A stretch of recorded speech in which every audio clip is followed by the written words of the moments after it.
Dangasa chol. Burungi zamonda bir chol bilan kampir bo'lgan ekan. Ularning birgina sigirlari bor ekan.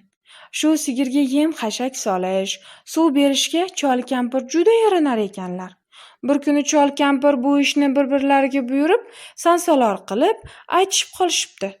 Shundan keyin ular kim birinchi bo'lib so'zlasa, o'sha sigirga suv beradi deb kelishib olishibdi. Ikkovlari so'zlashmay o'tiraveribdilar.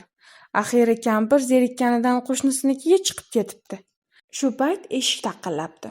U bir devona ekan. Hech kim javob bermagandan keyin devona uyning ichiga kirib ketibdi. Chol shunda ham og'iz ochmabdi. Devona uydagi ko'zga ko'ringan narsalarning hammasini ko'tarib chiqib ketibdi. Cholning indamaganiga hayron bo'lib, uning soqol mo'ylovlarini ham qirib tashlabdi. Bir oz vaqt o'tgach kampir kelibdi. Qarasa, uydagi narsalarning ko'pi yo'q. Cholning soqol mo'ylovlari olib tashlangan. Shunda kampir: "Nimalar qilib o'tiribsiz? Uydagi jihozlar qani? O'zingizga nima qildi?" deb baqirib ketibdi. Shunda chol suyunib: "Ana, endi sigirni o'zing sug'oradigan bo'lding", debdi.